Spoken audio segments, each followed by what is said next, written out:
Hey everyone, so I don't typically make videos like this, but considering the recent news that I'm sure we've all heard of, and something that I'm quite late to get to, is that The Witcher 3, my favorite game of all time, is now getting a new expansion pack in 2027 called Songs of the Past, and I just wanted to make this video to share my excitement for it, as well as share my thoughts and opinions and stuff like that. So for starters, I know I'm kind of late to this news. It's been like, what, 2 or 3 weeks since the thing got announced, and I don't know, it just took me a while to really collect my thoughts and see the discourse online, as well as all the announcements that were made by CDPR around that same time. So I know we got like a Blood and Wine live stream where they were meant to announce it, but of course the expansion pack got leaked a bit sooner because of some issue with the Red launcher. And yeah, I'm just really excited to see this. I'm curious to see how it's gonna go and how the story is gonna unfold and how it's gonna connect to the Witcher 4 and all that. I'm particularly surprised by the fact that we're playing as Geralt again. Not that I'm against it or anything. I'm happy to play as Geralt. He's my favorite character of all time, definitely. But I always just somehow assumed that when the news about there being a Witcher 3 DLC came out, or the rumor that was surfacing over the past few months, that is, I just kind of assumed that as it was meant to serve as a bridge between Witcher 3 and Witcher 4, that we'd be playing as Ciri, because that would sound more logical, I guess. But hey, I'm not gonna say no to playing Geralt again. So since the last time we had that announcement, we've learned so many other things, like how there's going to be Gwent coming back, there's going to be a new area similar to Blood and Wine, and also we're going to like get an explanation on what the sword means, because as you can see, Geralt is clearly carrying 3 swords in that promotional art that we got. So I'm just so curious to see what that means.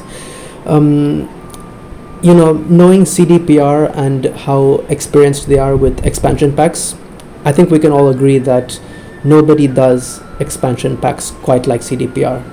Like Blood and Wine, Hearts of Stone, Phantom Liberty, all of those were like cornerstones to just everything that makes a good expansion that good, and not just a DLC, but an expansion pack. So I'm just curious to see how they're gonna push the bar and raise it even further, considering how much experience they gathered since the last time they put out any content for The Witcher 3. I know there was the Netflix DLC that came out, but that doesn't really count. I'm looking at the official site for thewitcher.com and how they are promoting it as Return to the Path, and it clearly says there how players can once again take on the role of Geralt of Rivia and embark on a brand new adventure before heading out on the path as Ciri in the upcoming The Witcher 4. And things like that just get me so hyped, I'm like, there's so much CDPR can do with the foundation they have laid for The Witcher 3, as well as what we already know Ciri is gonna be as the main protagonist of The Witcher 4.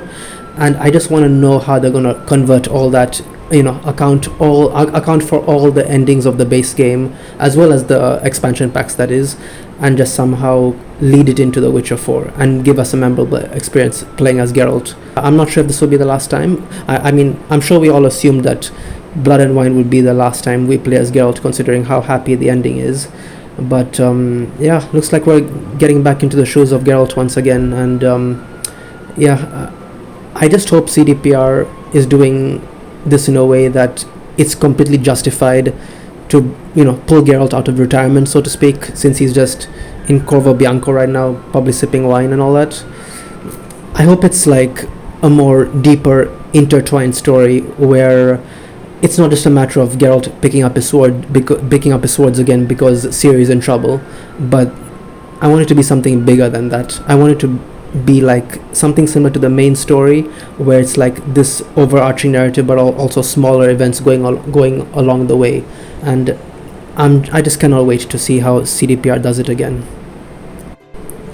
Considering this game is only releasing on the current gen consoles like PS5, Xbox Series, and they're also updating the Witcher 3 PC client to increase the system requirements, it's a bit of a random thing to do with the PC requirements, if you ask me. I can understand leaving behind PS4 and Xbox One, because why not?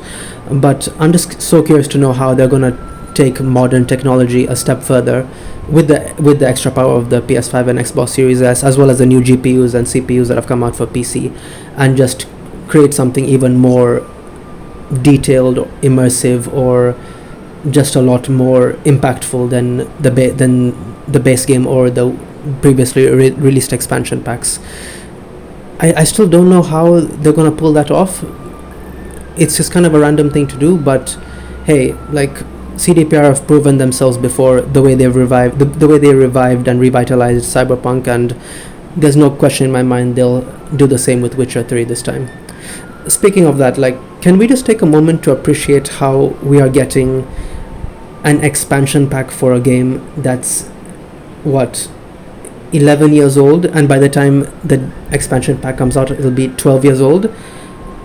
It just blows my mind, it just blows my mind. Like, we're so blessed to live in a time where this is even possible, and like, I'm just so grateful CDPR as a developer exists, because they really care about their fans, and they wouldn't go back to a game like Witcher 3 unless it was completely justified. So I'm just looking forward to all of this now. I know it sounds like I'm probably sucking up a lot to CDPR, but hey, you guys can't blame me, right? They've proven their worth as an industry giant, and I really cannot wait to see what they cook up for Songs of the Past. Something else a bit more random that's also been on my mind is just how color is used for each of the Witcher 3 expansion packs. You know how Hearts of Stone had blue, Blood and Wine had red, but Songs of the Past has kind of like a purple, like a dandelion looking purple. I don't know, it's kind of random, but I'm just curious to see what that could mean, because to me the blue in Hearts of Stone represented something cold, something stony, something that wasn't, like, kind of like devoid of emotion, and that to me was Olgierd von Everec. He was so, after that deal with the Master Mirror, he clearly lost his ability to feel, and Blood and Wine was pretty much a play on the words with it being red, because blood and wine, it kind of represents the color. So I'm just really curious to see how the purple of Songs of the Past represents anything about the game itself, or just what it signifies symbolically. I'm looking at the cover art again right now, and at the very back of it you can see there's this like weird looking leshen, or I don't know what it is, some kind of a beast at the back there. I'm going to assume that that's the main villain of the expansion pack. I can't imagine it being anything else. Like, I cannot wait to fight that thing. It kind of reminds me also a bit of the Red Miasmal, that boss we got in the Netflix DLC that released a few years ago when the next gen version of Witcher 3 came out. It kind of looks a bit like that, but I know it's obviously not that. So that just got me thinking all kinds of things. I know there's also a lot of conspiracy theories going on around regarding that sword that Geralt is carrying. I know when I first saw it, I thought it was Ciri's, because of the scabbard. It kind of looks a bit like Ciri's scabbard, but it's obviously the sword is completely new. And I know that CDPR also teased this Bellatine artwork like a few weeks back, showing the new sword, and how something about that is meant to like give hints to the expansion pack. I'm not much of a conspiracy theory kind of guy, but hey, I love seeing what the community is doing. Speaking of the community, by the way, I'm absolutely enjoying the energy in the Witcher community right now. Like, it's always a good community to be a part of, but it's even better now with just how much excitement and hype and positive look there is towards this game. Like, no joke, there's people right now who are staying alive just so that they can play Songs of the Past next year, and it honestly warms my heart to see just how active and alive the fan base is, especially now knowing that we're going to play as Geralt again, and Witcher 4 is going to come soon after, maybe towards the end of 2027 or early 2028. I don't know, we'll see.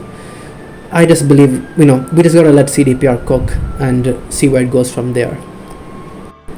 Overall, I think CDPR is in a pretty good position right now in the market. Like, I'm sure they learned a lot from their experience with Cyberpunk and its initial launch, and how poorly received that was regarding the bugs and glitches and poor performance on the previous gen consoles, as well as sometimes even PC. It's clear that they learned a lot from their past mistakes, and now they're not going to let the past haunt them or repeat their old mistakes either. I remember something that always stuck out to me in the recent earnings call that CDPR had was how they actually initially planned to release the Songs of the Past expansion pack in 2026, but then it got postponed to 2027 because they wanted it to have the more stable launch and whatever, so it's more optimized and stuff. I just find that so commendable, considering that they might even miss out on their financial incentive goal for this year. And like, when was the last time you saw a corporation do that, right? Like, they are prioritizing the experience of the customer above their own financial goals, and I just find that so prolific, you know. Aside from that, another thing that kind of got my curiosity running from the Blood and Wine live stream was how we learned that that console mod support idea that was announced last year around November or December, I believe, is still apparently coming. It's just got delayed quite a lot, so they're still working on it. It's not ready. I was kind of disappointed because I was honestly convinced that they would, for the 11th anniversary of The Witcher 3 or the 10th anniversary of Blood and Wine, they would at least release something, like maybe mod support or something like that. Like, that was my prediction, or maybe it was just wishful thinking, I don't know. But I was really hoping we'd get mod support, but seems like we're gonna wait a bit longer for that. I know it's not very easy to do that cross-platform mod support thing, because it needs to work with so many systems, and all it needs to be integrated through some kind of a platform online, and they're doing it with some other partner. I forgot what it's called. I think it's called Mod Genie or something like that. But yeah, it's a bit disappointing to hear that it got delayed, but either way, we just gotta let CDPR cook, and hopefully by the time the mod support does come out, it will be robust and we can finally get to experience mods on consoles, just like how we did for Skyrim one day. I really want to put my Geralt in a hood. That's like my main thing. Ever since I saw Geralt in a hood in that Killing Monsters trailer, it's just been on my mind. I want to see my Geralt like walking through the war fields in Velen, slicing up monsters while wearing the hood. It just looks so badass. And stuff like that, it like pretty much warrants a new playthrough. Like, no joke, I might even have a series on my channel where I just review mods and stuff like that. So yeah, I'm looking forward to that. Like, no joke, I think I might have looked forward to the console mod support more than the actual DLC or the expansion pack, as we now know it's an expansion pack. And yeah, I think that's more or less all I've got to say. I think the next time we're going to see The Witcher 3 Songs of the Past is going to be at Gamescom this year, which is around August, I believe. So we should get like hands-on, what I think, how did they describe it? The CEO described it as like a guided demo. I think that's the word, guided demo. It's not like a full-blown demo where you can do everything you want, because that's not going to leave as impactful of an experience when you just get like a very shallow understanding of a very deep world. So it's going to be more of like a guided demo where maybe they'll let people play through a quest or roam around a certain area for a limited amount of time and just take it all in. So yeah, either way, hey, Geralt is back and I couldn't be happier. So yeah, I just wanted to make this video to share my excitement for Songs of the Past. Sorry if I was waffling a bit or going off topic, but I'm not really used to making these kinds of videos. Hopefully I'll get better at it over time. And I think that's all I have to say. Do let me know in the comments down below what you think about Songs of the Past, or just to share your own excitement for it. And yeah, hopefully I'll make more videos like this, and I will catch you guys in the next one. So thank you for listening to me, and I'll see you guys later. Thank you. Bye bye.